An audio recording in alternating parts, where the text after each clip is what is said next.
While a so-called Palestinian state has never existed in any official capacity, one could hypothetically make the case, notwithstanding, that there must have been Arab peasants tilling the land of Palestine, building communities, and putting down roots over eons of time.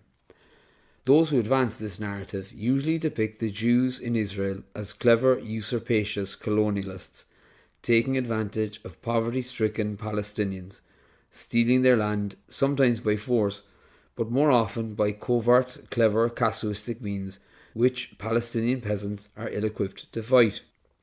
One of the claims I'm making in this episode is that not only did a Palestinian state never exist, but, except for a few decades, during Muhammad the Prophet's lifetime, Arabs, so-called Palestinians, never even populated the place for anything beyond short stints of seasonal squatting before the Jews began returning there in the late 19th century. What I have discovered from reading Joan Peterson's book From Time Immemorial in this respect is nothing short of shocking, arresting, and thought-provoking. One of the things that renders Peter's work so authentic is that she started writing it from a pro-Palestinian perspective. In her own words, she says, "The book was originally meant to be solely an investigation of the plight of the Arab refugees, as the subject was then still generally known. The deprivation of Arab refugees' human rights and the political manipulation of their unfortunate situation were unconscionable to me. As an ardent advocate of civil rights, I'd been in Mississippi during the early days of the civil rights movement to join hands in concern for equality. I'd investigated and written about the Ku Klux Klan activities.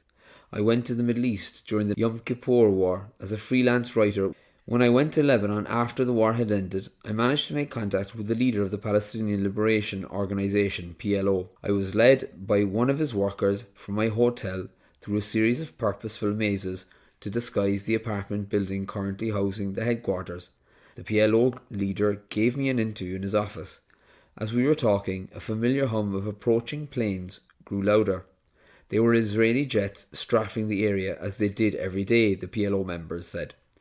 When the planes flew directly overhead, the staff in the makeshift office dramatically threw themselves flat on the floor, face down, out of sight, to evade a camera's identification, I was told.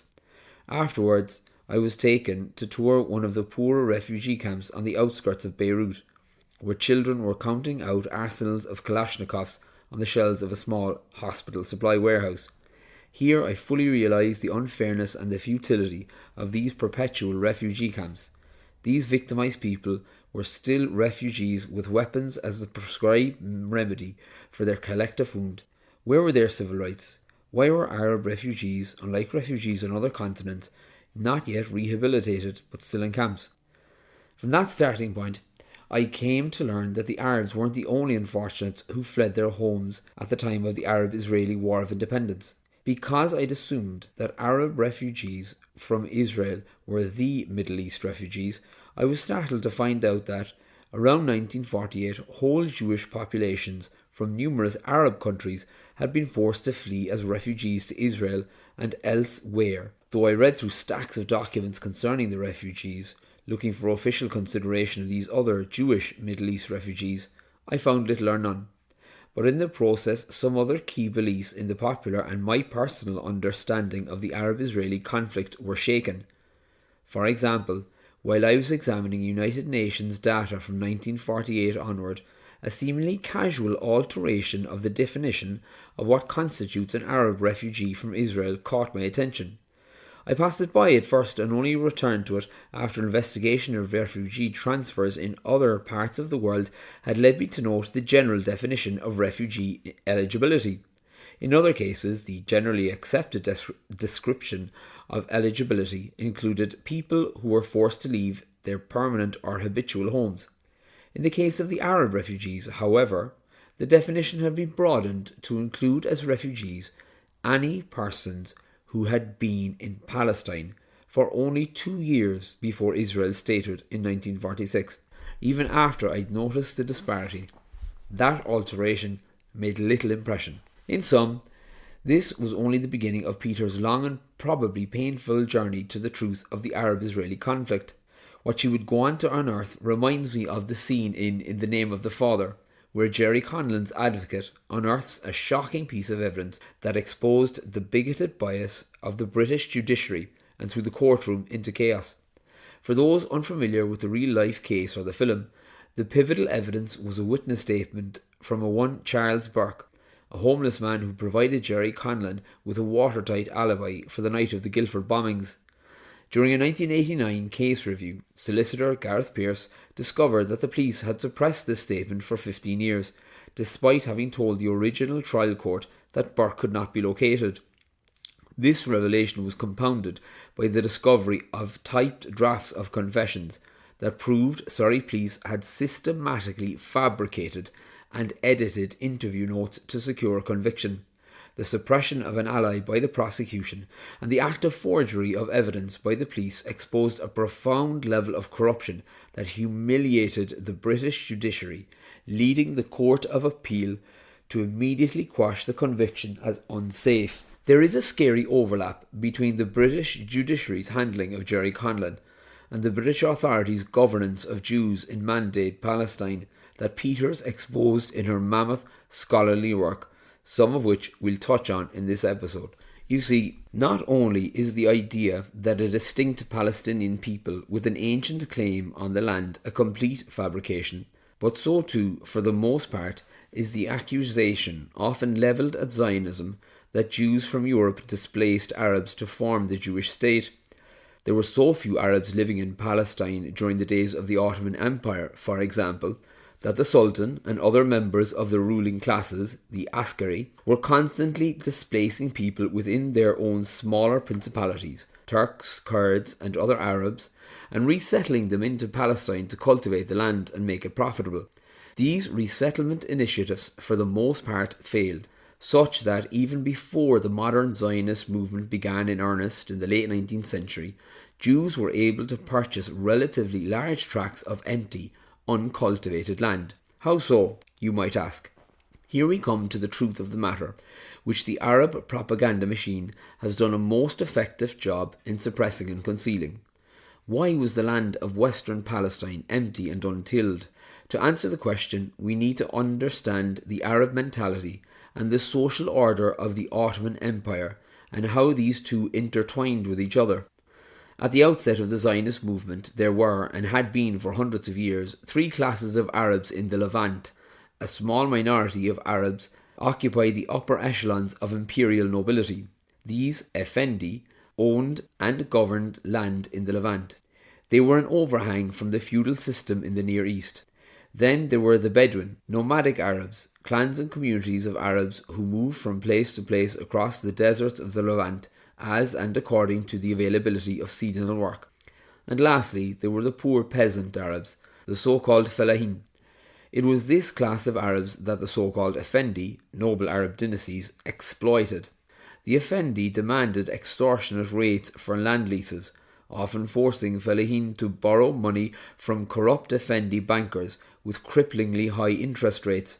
Extortionate land leases, stifling debt, and an over-regulated economy constantly forced the Fellahin, or Arab peasants and tillers, to give up their little holdings and flee to other territories in the Levant, hence the need for the Sultan's initiatives to repopulate the land with other ethnic groups, even including Jews.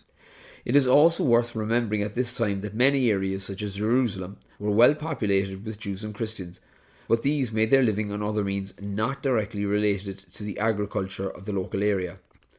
The Effendi, it appears from Peter's work, were a particularly nasty class of overlords. In fact, the Islamic Mufti of Jerusalem in the 1930s, Hashamin al-Husseini, who met with Hitler and promised to play his part in the final solution in the Near East, der Jugendfrage, was of the Effendi class of Arabs. In relation to the Jews at the time of the Zionist movement, and indeed before it, the Effendi were, as we like to say in Ireland, taigeen Gahav. They liked to run with the hare and hunt with the hounds. Fed up of receiving little to no profit from Arab peasants, they were only too happy to sell land to Jews at extortionate prices, while at the same time fomenting hatred for the Jews amongst their own Arab people. The situation obligated the Sultan to prohibit the sale of land in Palestine to non-Arabs. Now we come to a key element which Peter's work exposes. Many Irish people, such as the band Kneecapped, are of the view that somehow the Brits swooped in during the Mandate and began kicking out Arabs like they evicted Irish people from their homes during the famine, and in their colonialist megalomania repopulated it with European Jews. This is really where my heart breaks, because the opposite is much closer to the truth. It was not Jews who displaced Arabs, but in effect, Arabs who displaced Jews. The philosophy of appeasement pursued by the Mandate authorities incentivised the Effendi Arabs to pressurise the Brits through threats and acts of violence and terror into reneging on their mandate to create a national Jewish home. John Hope Simpson's report of 1930 gave the stamp of credibility to the Arab myth that Jews were displacing Arabs, even though Hope Simpson's claims were contradicted by his own data, as pointed out in Parliament at the time. In one section of the report, he even concedes, and I quote, "The Chief Immigration Officer has brought to notice that illicit immigration through Syria and across the northern frontier of Palestine is material," unquote. The Jewish displacement of Arabs claim of the Hope-Simpson report sparked a plethora of subsequent reports by the Mandate authorities, each of which refuted the claims made by Hope-Simpson. And I quote, "In point of fact, an extraordinary inquiry by the government showed that the displacement of Arabs was infinitesimal, and although defenders of the Arab case deny this, they have so far produced no fact or figures to shake the statement in the annual report of 1935 that the dispossessed Arabs represent about 3/5 of 1% of the rural non-population as shown by the 1931 census." When Lewis Andrews, District Commissioner and Director of Development for the Galilee, was grilled by the Palestine Royal Commission in November 1936, he debunked the alleged displacement by Jews.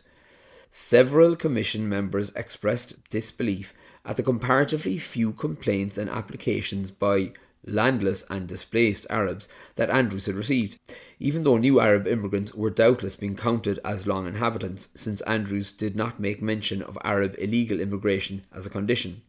Still, there were very few Arabs who took advantage of Andrews and his assistant's invitation to come forward. The line of questioning attempted to discern whether there were not another number of persons who were displaced when the Jews acquired land. Andrews had earlier testified that a number of Arabs had been displaced in consequence of the purchase of land by non-Jews, but because under the definition of a landless Arab, he must be displaced as a result of the sale of land to Jews, that subject was categorically dropped from the hearing. As always, no Jews, no news. Andrews said he had no record of another group of complaints.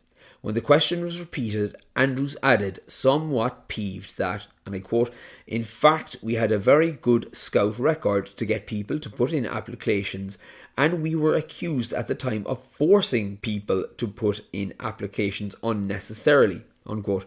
Many Arabs who had worked on the lands had drifted to the towns, Andrews said. When his staff put them back, he explained, they had to work harder than they anticipated, so they gradually drifted back into what Andrews called town life. At the conclusion of Andrews' testimony, he was asked again why there were so comparatively few complaints. "The only answer I can give," he said, "is that there were not so many people displaced as we imagined, and therein lies the uncomfortable truth.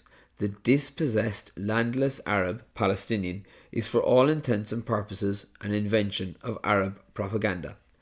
Notwithstanding all the evidence contrary to Hope Simpson's report, and despite its many lapses of logic, unsubstantiated claims and contradictions, the report was cited by Mandate authorities as the rationale for introducing even heavier immigration restrictions on Jews returning to Palestine. Yet little or nothing was done to curb illegal Arab immigration. As the British governor of the Sinai from 1922 to 1936 royally observed, the illegal immigration was not only going on from Sinai but also from Transjordan and Syria, and it is very difficult to make a case for the Arabs if at the same time their compatriots from adjoining states could not be kept from going into Palestine to share that misery.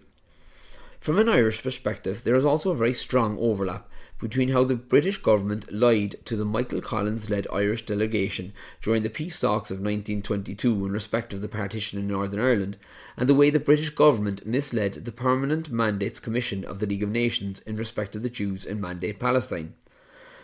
During the peace talks of 1922, the British government employed a doublespeak tactic of constructive ambiguity. Lloyd George suggested to the Irish delegation that a boundary commission would be established which would redraw the border based on the wishes of the inhabitants. Given that large swaths of Fermanagh, Tyrone, South Down and South Armagh had nationalist Catholic majorities, the wishes of the inhabitants clause naturally led Collins to believe that Northern Ireland would become so small and economically unviable that it would eventually be forced to join the Irish Free State. Simultaneously, the British government assured the Northern Irish Prime Minister, Sir James Craig, that the six-county territory was secure. They emphasised the status quo and the fact that Northern Ireland had already been granted its own parliament under the 1920 Government of Ireland Act. This led Unionists to believe the Commission would only make slight adjustments to the border, moving a village here or a farm there without changing the core integrity of the six counties. By leaving the exact terms of the Boundary Commission vague, the British government allowed both sides to sign the treaty based on their own optimistic interpretations. When the Boundary Commission finally met in 1925, it proposed only tiny changes and even suggested transferring some Free State land to the north. In effect, the British government willfully misled the Irish delegation and reneged on their promise regarding the Boundary Commission and partition, and they employed a similar tactic to achieve a similar end in regard to the Jews in Palestine. Here's how. In 1920, the League of Nations met in San Remo and divided territories of the old Ottoman Empire into mandates.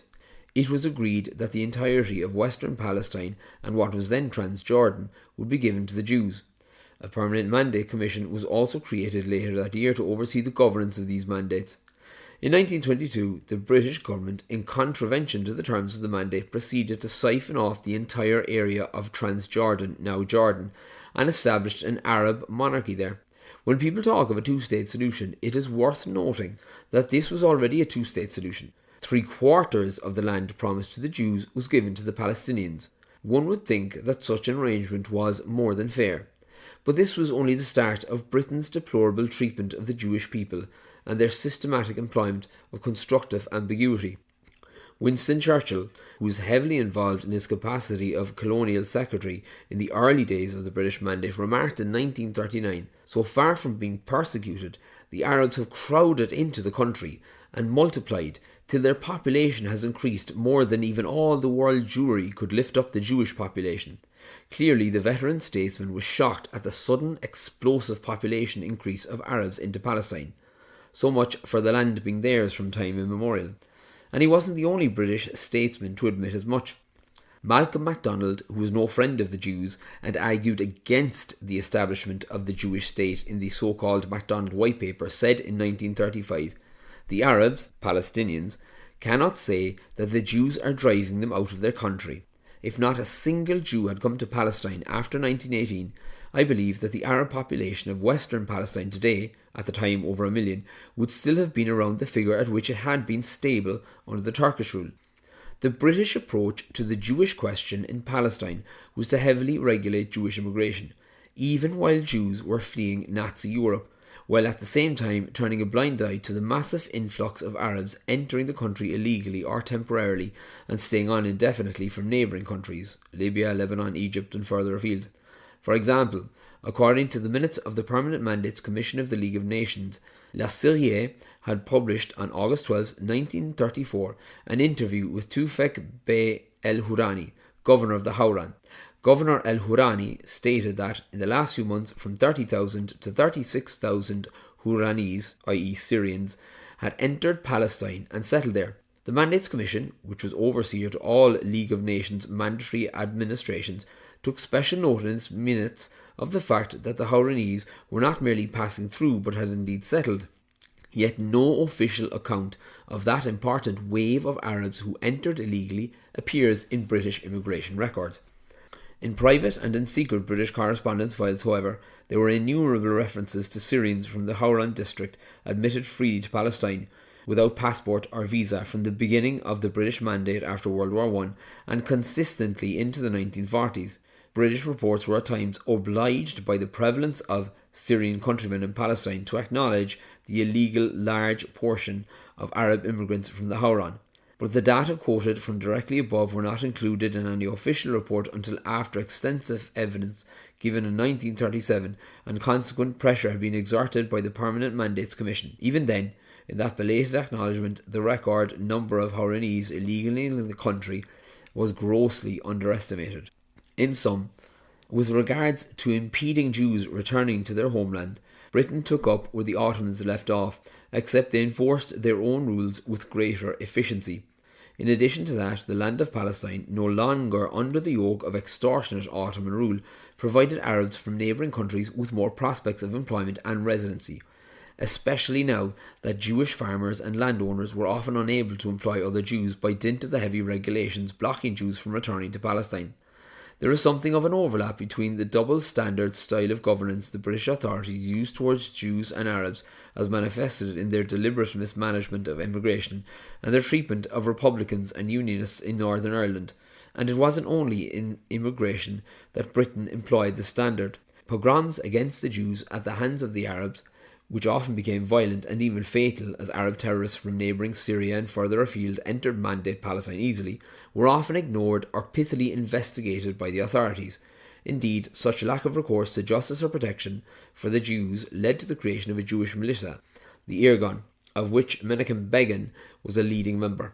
Evidence unearthed by Peters suggests that not only did British authorities ignore these pogroms, but at times may have even explicitly encouraged them.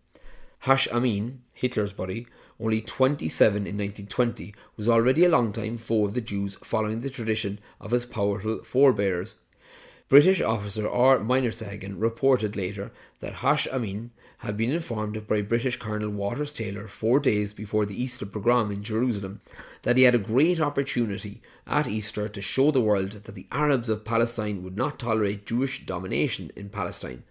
That Palestine, and note how Palestine was used to refer to Jews, was unpopular not only with the Palestine administration but in Whitehall, and if disturbances of sufficient violence occurred in Jerusalem at Easter, both General Baltz and General Allenby would advocate the abandonment of the Jewish home. Basically, the British authorities at times even encouraged pogroms.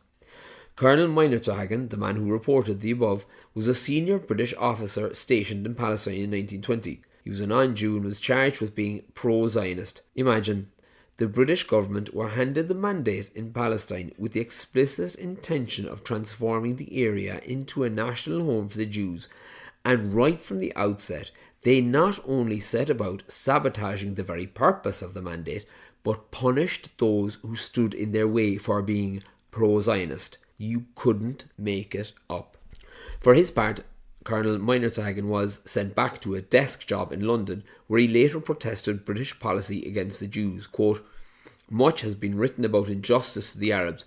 There is nothing in a Jewish state which conflicts with Arab rights, and moreover, be it remembered that the Arabs, at the time, are the only nation in the world with at least 3 kings and several sovereign states. The Jews are a nation without a home." It appears from Peter's work that the British authorities no more liked being held to account for their anti-Semitic governance of Palestine than their bigoted and corrupt justice system being exposed in the case of Jerry Conlon's unsafe conviction. The League of Nations Permanent Mandates Commission, or PMC, which alone had noted the massive Hauranese illegal immigration of 1934, expressed concern at the unreasonably high number of Jews deducted from the Jewish migration quota during a meeting with the then Attorney General of Mandate Palestine, Sir Harry Herbert Trusted.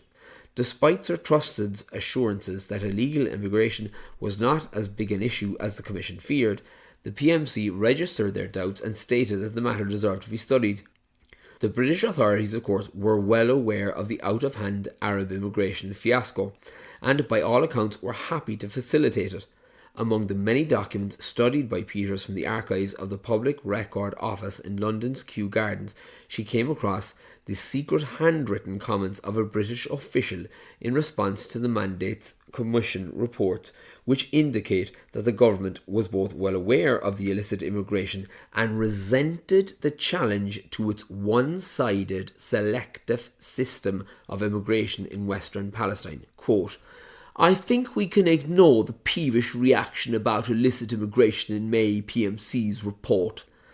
I really am ashamed of those Irish who accuse Israel of colonialism, because for anyone even remotely familiar with the historical and contemporary facts, not only is it fall-on-your-face embarrassing to see the Irish, above all the Irish, side with the perpetrators of racist and bigoted systems of governance, given our own history, but it is also heartbreaking because, as evidenced by Joan Peters' compendium of historical facts, we Irish have much more in common with the Jews in Israel than with their Arab counterparts. We both, as peoples, have suffered injustice and racist, bigoted suppression at the hands of the very same oppressor." I should add that there are those who contradict the data on which the book's claims were made, but I find this somewhat bogus. There are almost 200 pages of footnotes, bibliographies and appendices, which alone suggest that it is work written according to the most rigorous of academic standards. Indeed, one anecdote in the book serves to highlight the mountain of ignorance and prejudice Peters had to deal with even in the course of her research. Quote, "When a 30-year veteran archivist, a specialist in the Foreign Office Colonial Office records on the Middle East for the Public Record Office, was asked to assist in finding the records in immigration to Palestine, he led briskly to the varied references on Jewish immigration and to the general immigration category, under which all the headings that indicated Jews' arrival were to be found. But what of Arab immigration, illegal and otherwise?" he was asked. "Arab immigration into Palestine? Why, it did not exist. There was no such thing," he scoffed. "No one ever kept track of that." When he was told of citations from Syrian, Egyptian and British officials which challenged his assurance, the archivist seemed genuinely astonished. "Indeed," he pondered. Well, you have come up with something completely new." One further point I would like to mention before concluding. Many Irish people view the Israeli-Arab struggle through the prism of our bitter history with Britain. As David Quinn explained to Ariel Whitman, for the average Irish person, Israel equals Britain, Palestinians equals Irish Catholics in the north. Yet nothing could be further from the truth. You see, no matter where Jews went, in the Levant or in North Africa, Syria, Morocco, it didn't matter. They were always to varying degrees treated as second-class citizens at best. If a Jew was travelling on horseback and an Arab came against him, the Jew had to dismount. Muslim children could throw stones at Jewish men walking along the street, and if they protested, their life could be forfeit, and I am not exaggerating. A Jew had no right to defend themselves if accused of any crime whatsoever. At times, Muslims could steal Jewish children from their homes and raise them as Muslims, and the Jewish family had no recourse to justice. Of course, Christians could be singled out for similar treatment, but a Christian could conceivably escape to the shores of Christendom. The Jews had nowhere to go. And let us not forget that no matter where the region, Jordan, Morocco, Syria or Palestine, most Jews lived in near squalor, regardless of their skill or intelligence. Jews were severely restricted from owning or buying land outside their ghettos, and the size of the ghettos themselves were heavily regulated. Jews were locked out from certain lucrative industries, just like Irish Catholics were during the penal times. And then there was the head tax, or dima. All non-Muslims were forced to pay this tax. Allegedly, it was for the non-believers' protection, but in reality, it was a sort of booty the Muslims could exact from the so-called infidels in their midst on a continual basis. The burden of this tax meant that even the most talented of Jewish tradesmen or craftsmen could barely afford to survive. This is an extremely important datum. you see one of the reasons the surrounding countries of Israel declared war on the Jewish state immediately following its establishment. One of the reasons so many Arabs fled the land at the birth of the Jewish state was not only tactical or strategic, but it was also ideological. For over a millennium, Muslims treated Jews like stray dogs, worse than stray dogs. A Muslim boy could shout, harass and smack a Jewish man in broad daylight for fun. For a Muslim, the idea that these lowly people would now have a state of their own, a state in which they would no longer be above but equal to their Jewish counterparts, for Muslims in the surrounding countries and in Palestine itself, this was simply too much. This was anathema, an offence too grave for their Muslim sensibilities to bear. This is why Benjamin Netanyahu, in a recent interview, was encouraging his fellow Jews to be proud of who they are and of their Jewishness, to hold their heads high and stick their chests out. Understand that when you see delegates from Arab or Islamic nations walking out of a UN General Assembly during Benjamin Netanyahu's address, that this is not like Sinn Féin's refusal to sit in Parliament with the British colonialist oppressor. No. Muslims storming out of Benjamin Netanyahu's address is much closer to the Ku Klux Klan walking out of a Martin Luther King or Nelson Mandela address. There is nothing heroic about bigoted hatred. So what now, for the sake of Jerry Conlon, one man whose life was destroyed by the British judiciary, we make a box office hit film, but when the Jews in Mandate Palestine, an entire people, receive similar treatment on a macro level at the hands of Britain, we whistle past the graveyard. Nothing to see here. This observation provokes two questions in me. Has God abandoned the Jews? And if so, what recourse to justice is there for them in the face of such malignant injustice and willful ignorance? Yet the more startling thing to observe is that, in spite of all the persecution the Jews have received throughout history, constantly accused of the very crimes of which they are the victims, they have not only survived, but thrived. I think this is because what makes suffering unbearable is not the evil per se, but the inability to discern a meaning or a purpose to such suffering. In front of the seemingly endless pogroms, mountain of lies, and desperate persecution, the pious Jew responds with the words of Vehi Sheamda, recited during the storytelling portion of the Seder. And it is God's promise that has stood for our ancestors and for us, for not only one Pharaoh has risen up against us to destroy us, but in every generation a Pharaoh rises up against us to destroy us, and the Holy One, blessed be He, rescues us from their hands. For the promises of the Old Covenant still stand today. The Catechism of the Catholic Church affirms, the Old Testament is an indispensable part of sacred scripture. Its books are divinely inspired and retain a permanent value, for the Old Covenant has never been revoked. And in another paragraph it asserts, the Jewish faith, unlike other non-Christian religions, is already a response to God's revelation in the Old Covenant. To the Jews belong the sonship, the glory, the covenants, the giving of the law, the worship and the promises. To them belong the patriarchs, and of their race, according to the flesh, is the Christ. For the gifts and the call of God are irrevocable. That's from the Catechism of the Catholic Church. Irrevocable. The old promises have not been revoked. Reflecting on the everlasting and enduring promise God has made to Abraham's race, one can divine a pattern concerning the promise made to Abraham. I will make of you a great nation, and I will bless you. I will make your name great, so that you will be a blessing. I will bless those who bless you. I will curse those who curse you. The Brits spent their time in Mandate Palestine ill-treating the Jews and doing their best to sabotage the very purpose of the Mandate, the creation of a national Jewish home, and at a time when Jews were desperate to flee Nazi Europe. Yet by the time the Mandate was finished, so too was the British Empire. I will bless those who bless you. I will curse those who curse you. And you see this pattern over and over again.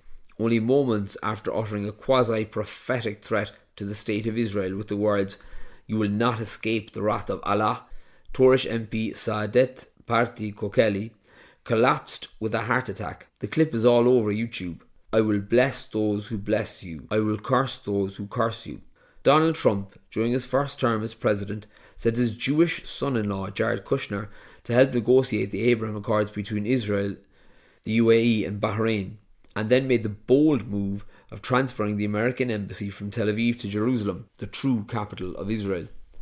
COVID came, followed by George Floyd, the BLM riots, and Trump was voted out of office. Yet 4 years later, having beaten off stiff competition from much-loved Florida Governor Ron DeSantis, 2 assassination attempts, and an endless stream of politically motivated lawfare, Trump was back in office. "I will bless those who bless you. I will curse those who curse you." And closer to home, in the immediate aftermath of October 7th and ever before Israel had even fired a shot of retaliation, our very own Richard Boyd Barrett was apoplectic in Dáil Éireann, sounding off about Israel being an evil apartheid regime. I've often thought of taking a clip of one of his many online tirades about Israel and replacing the audio with one of Hitler's addresses. Barrett is evidently animated by the same demonic anti-Semitic hatred as the infamous Führer. Yet 1 year into the war, Richard Boyd Barrett was struck down with throat cancer. "I will bless those who bless you. I will curse those who curse you." Irish people would do well to wake up from their wealth-induced, naive and ignorant torpor and pay heed to those prophetic words.